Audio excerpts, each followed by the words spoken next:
So I just got done watching Guerrilla Warfare, and you know what? I never thought I'd get to see an ape go bananas, but here we are.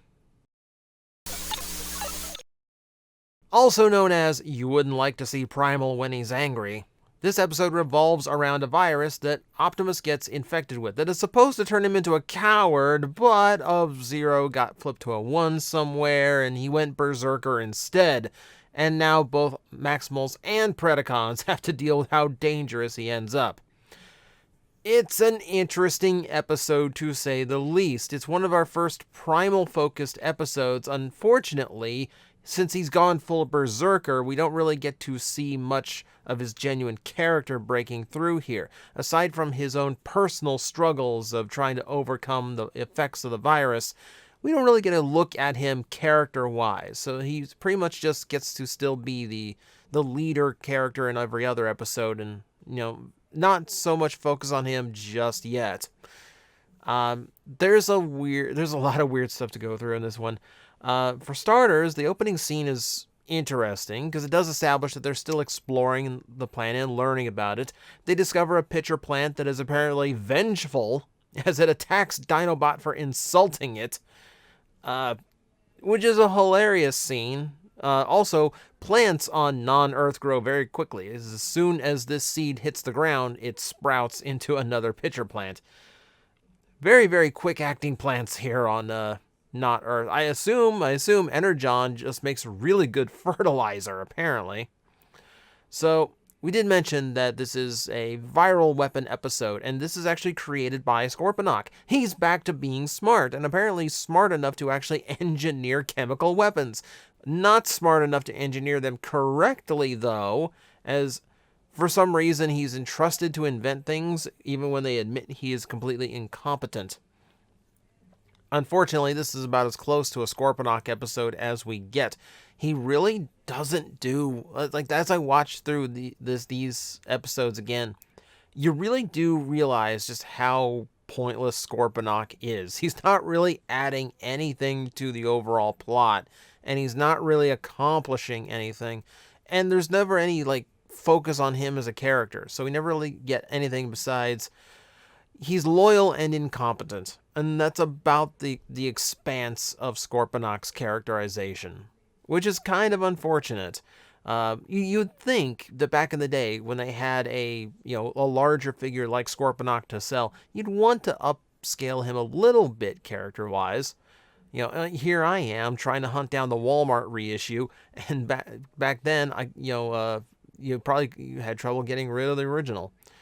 All right, so enough harping on Scorponok. We get to some of the other.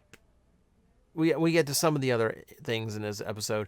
I will give a lot of credit to Gary Chalk in this episode, because going through all that from the restrained calm that he had as Primal trying to resist the effects of the virus to how much rage he had going on, he sounds very different, and it's an exceptional performance on his part. I love when I can hear actors going through such extreme shifts in emotion so quickly, because it really does show off just how fast they can flip that switch. Another good example, I can't remember the name of the episode. There's an episode of Star Trek Next Generation where Picard takes on the emotions of a Vulcan ambassador, and just the scene that Patrick Stewart just rapidly rushing through different emotions kind of puts me in the same mindset as watching Gary Chalk perform here. It's a really exceptional job. I will say this right now. The episode is a lot of fun. Primal going full rage mode is highly enjoyable, and he gets some really badass moments, walking through Tarantulas' gunfire as if it was nothing, bursting through one wall to grab Waspinator, and then throwing him through another wall. Never mind how he knew Waspinator was there.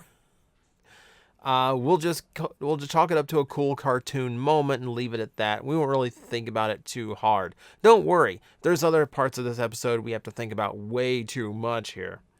For a little bit of trivia, this is the first time the Spark is mentioned. Primal mentions it after the bee's removed, and he's quickly dying.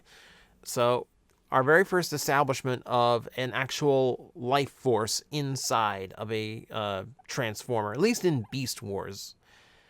Let's see. Da da da da da da da da da. God, it feels really early to lay down the rating for this episode, but the stuff that I have to talk about really, really has to come afterwards. So I'm going to remind everyone that scores are relative to the series they are in, meaning what would be a great episode of Transformers Energon is probably only comparable to like a medium episode of Beast Wars. So I'm expecting a little bit of flack when I say that this one for my rating scale is passable.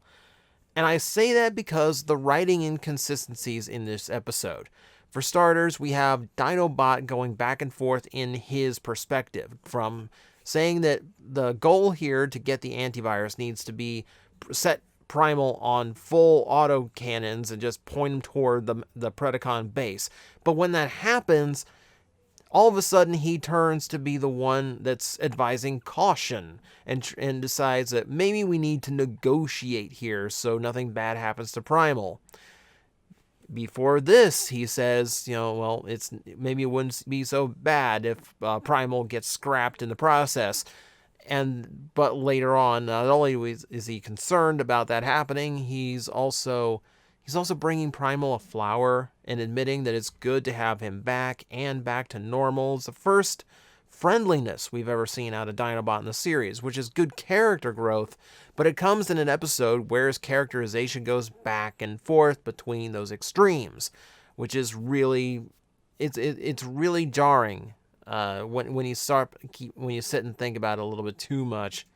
The plot also kind of depends on the Maximals knowing that an antivirus exists for this particular weapon. It could just be a weapon, and it just could be a viral agent that they have to find a cure for. No one ever even tries to think, maybe we should try to develop a counter virus before this goes too far. Never comes up. They just immediately assume that there's an antivirus, which there is because Megatron decided there is, and only one dose. They specifically said they only have one, because he wanted it as a bargaining chip. Okay, that's smart, but you didn't tell the Maximals the bargaining chip existed.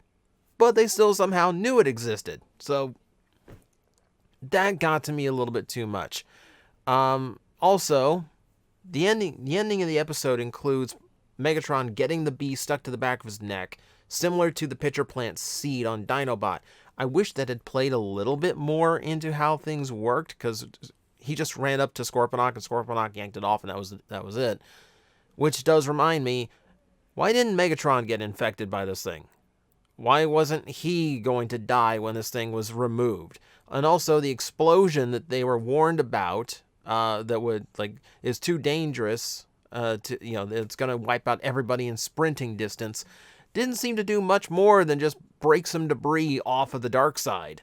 Megatron and Scorponok were point blank, and they're going to be fine next episode. So there's a lot of really weird inconsistencies in this plot that get to me a little bit too much. Cheetor also being a naive child in this one and letting Primal out of his cell. Also, okay, so for his hero worship, that's a little bit in character, but I have to bring it up just because it's still a little odd that he went and defied Primal's orders while staring at Primal. I think that is it. I think that is it. So yeah, it's a monster truck rally of an episode. The chaos and destruction is fun to watch. Unfortunately, there's not much strategy or thought to it. And sometimes that's for the best. Like, I have fun with this episode, but I fully admit it's got some plot problems that really the writers at this point have shown they're better than. So that is it for Guerrilla Warfare tomorrow. I'm looking forward to talking about tomorrow's episode. It's probably my favorite in Season 1, I think. So stay tuned. We are going to be discussing it tomorrow. Guys, I am facing the most powerful enemy any YouTuber can face, the algorithm, and I need your help to defeat him. Hit the like button, hit the subscribe button, hit the notification bell, and leave a comment. Every time you do, we attack that algorithm and we drive it back until it can no longer defeat this channel. Thank you very much.